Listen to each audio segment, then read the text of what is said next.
Have you ever watched a YouTube video at exactly the right time and the video hit you so hard that you've thought about it for months, and that's because it fundamentally changed how you thought about something forever? That's exactly what happened to me with this one video. My God, you're writing a book or have written a book, and that is one of the coolest things a person can do, in my opinion, taking the creativity of their mind, organizing it, and finding a way to communicate what you've imagined to a potential audience. It takes skill, it takes a lot of confidence, and it's extremely difficult, and it's the easy part. Hi.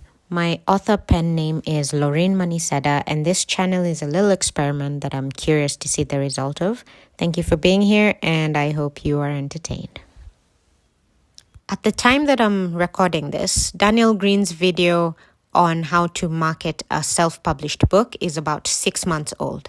However, I only got to watch the video about 2 months ago, and that was when I was just about to finish the final edit for the trilogy that I've been working on for the last couple of years. But I was still on the fence about whether to publish or not publish. And the reason was I was interested in the self-publishing space, but I knew that marketing would be the hardest part of that journey, and I didn't know where to start. I didn't know how that would look like. And then I watched this video, and all of a sudden I had a place to start. I had a bit of an idea on how this marketing journey would look like for a self-published book, and so I decided to give it a try. I figured if it worked, that would be great. But if it didn't work, that would also be okay, because I would have known what not to do for the next time that I tried this. So having said that, I'm going to take you through a few parts of Daniel's video, and then I'll show you how I used his suggestions to start on my marketing journey, and how I'm going to try and use his tips to continue marketing the book and see if it works or not. Now, the first part of this video actually has 3 subparts. I'm great at structure, y'all. But luckily, all of them can be summarized as develop 3 different pitches for your book. So this is the book that I will be marketing. It's called Beyond the Walls. It's the first book in a trilogy, and it's the book that I will be focusing on with this marketing experiment, I think I'll call it. And I'm going to try and start using the first suggestion that Daniel has given in the video, and that's about getting a few pitches for the book. In his video, Daniel suggests having 3 pitches for 3 different circumstances. The first is supposed to be short and sweet.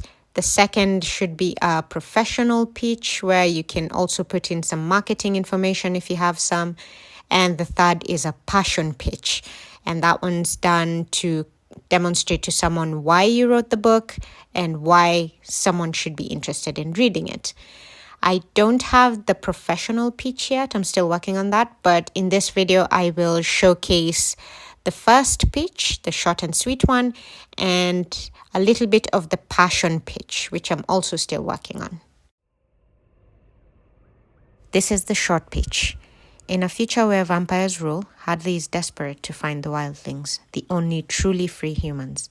She becomes the first human to ever escape a vampire ban, where humans are farmed for blood. But she quickly realizes she's woefully unprepared for what lies beyond the walls. It's 280 characters, just enough for a tweet. According to Daniel's video, the passion pitch is technically an answer to the conversational question, "Oh, what's your book about?" So this will be my attempt at answering that question. It's not perfect, but hopefully it'll get better as time goes by and I continue to work on the pitch. So my book is about being born in a high control space where everything you believe in and everything you know has been taught to you every day since the day you were born. But as you grow up, you start to realize that maybe that's not exactly what you believe in and that you don't fit into this space. And so you spend years dreaming of and preparing to leave this space. But the moment you leave the world beyond what you were born into, you realize that you were not nearly prepared for what lay outside. And so we follow Hadley as she goes through this transition. She escapes from a vampire barn, and beyond the walls, she quickly realizes that there were so many things that she couldn't even have imagined that she needed to prepare herself for. And we follow her as she tries to deal with these things. We get through her lows, her highs, her wins, her failings, and hopefully in the end, where she gets to find a place in this outside world where she's chosen to live that is beyond what she was born in. It's a story that's been told 1,000 different ways, 1,000 different times. But how I chose to tell it was by adding a shit ton of vampires, a little bit of vampire fantasy magic that I haven't seen done before in vampire books. I haven't read all the vampire books, but I thought that this was a little bit different. I also made it very, very gay, or in this case, very, very lesbian. And then I also questioned traditional vampire book tropes, where some of the things that usually tend to happen in vampire-human relationships in books are, well, they're challenged, and hopefully that comes out clearly. And then I also added so many monsters for Hadley and her friends to fight. Some of them are metaphorical, some of them are physical monsters. And then there's also a ticking clock. So Hadley has a limited time where she can do what she needs to do. And so there's always that pressure of time for her to face. And then I tried to explore themes that I think are currently relevant, from feminism to friendship to the very concept of found family and how people take that to be. And hopefully I put this all together in a way that is interesting and fascinating and thought-provoking for those who will read through the book, so that they can not only be entertained but get to think about this situation as well from their point of view. Because this is a thing that happens to so many of us, where we are born into certain beliefs and then we grow up and we realize that maybe I don't 100% gel with what I was taught as a kid, or you start to see that what you were taught isn't actually what happens. And so you have to navigate through this, and you have to find a place where you yourself are comfortable with what your principles are and your beliefs are, and you have to come up with all this yourself and find a place for yourself in the world. So that's my passion pitch. Let me know what you think about it, and let me know if it interests you enough to pick up the book. And this brings us to part 2, which is where I tend to get the most pushback, and it frustrates me because the pushback I get doesn't make sense if you actually do the research into what you're talking about. I understand the hesitance, so I'm not mad. It's just like, no, you got to get over this fear. And that is to, especially if you've had your book out for a while and it's gaining no traction, or if you're releasing your book and you have zero following, no one's going to be looking into what you've written. Send it to people. Send it like mad. So, I'm going to push back a little bit on that point number 2 as well, Daniel. So one of the suggestions that is made in the video is that you should just send your book as much as possible to people's inboxes, if possible. Do it every day, multiple times a day. And the thing is, I know that can work, but then I always think that the return on investment is just a little bit not worth it. So yeah, I'm going to need a little bit of time to convince myself to do that. However, I do have a suggestion, a bit of a flip to that request, Daniel. I don't know if you're watching this. If you are, however, I want to put my email address on the screen. Here it is. And if you've watched this far, then you've had my passion pitch and you've read my short pitch. And if you think that this book is in any way interesting enough for you, please, I request, send me an email on this email address and I will send you that first book, a PDF copy of it, for free. Because at least then it's your choice. It's not me shoving it down your throat or filling your spam inbox, email address inbox with just my book. So, this is my offer to you. If you think that this book is in any way interesting and you would like to read it, please send me an email request and I will send you the book, the whole first book of the trilogy. You know what? In fact, let me just say, because I don't know if Daniel is watching this, so I'm just going to extend this to anyone else who's watching this video.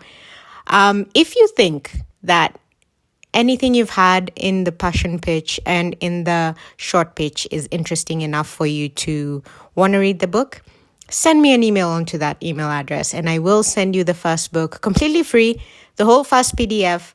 And to make sure that I don't get this email forever, I will put a limit on it. If you do this before November 30th, 2023, I will send you the first book on PDF for free to your email address if you send me an email request for the book. So if you think this book is interesting, if you're curious to see what it's about, send me an email and I will send you the first book completely free. And then if you like the first book, the second book and the third book will be available on Amazon as well. So you can continue with the series. But yes, the offer is out for anyone watching this video. Send me an email and I will send you the PDF. This brings us to the most labor-intensive, part 3. Find your audience. I think this was the most important part of Daniel's video because finding an audience is the only way that an artist, any type of artist, a writer, a singer, a graphic artist, or all types of art can be able to have a sustainable income and livelihood. I am a true proponent of the 1,000 fans theory, where you get 1,000 true fans, people who will always buy your stuff, always support you, always be there to gas you up and make sure that they let you know that your material, your art is something that they truly value. Those people can be enough to sustain your livelihood. And so you don't have to try and get thousands and thousands and millions of fans. You just need like a specific core of true fans. And if you can find them, which has been made so much easier in the age of the internet, then you are set pretty much for life as an artist. And this is where platforms such as Wattpad or YouTube have a really big role to play, because there you can form relationships with people you would otherwise never be able to find. And so if you can start that as soon as possible, then that would be really cool in building up an audience that can help you achieve a dream of being an artist. So with this part, I have Wattpad. I've got a few people who will always read my stuff. Like if I upload a new story, I know that I'm going to get notifications of them having read the book, having voted for it, having even put a comment or two.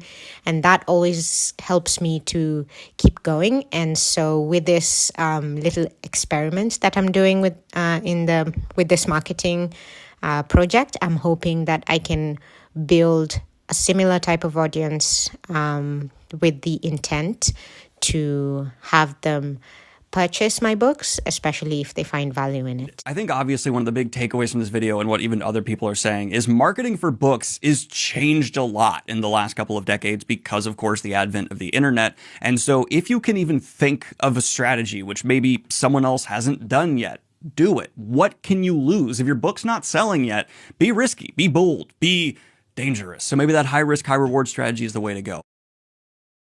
So I'm taking Daniel's advice on this, and hopefully it won't blow up in my face, but I'm taking the risky route of starting a YouTube channel to market my first trilogy published, thanks to him putting up this video in the first place. And I'm going to try and use this platform as a way to showcase my book, demonstrate how AuthorTube and Wattpad has been instrumental in helping me get to where I am in my writing journey. And hopefully that'll be good enough to convince people to try and check out my work and see if it's actually worth following what I do in the future based on a foundation of writing skills built on Wattpad and AuthorTube. So here we go. I hope you will enjoy coming on this journey with me. And I think that's all from me at the moment. Hope to see you in my next video, where I will be discussing 2 vilified groups on the online book space that I belong to, Wattpad and AuthorTube, and how these 2 groups have completely changed how I write. See you then.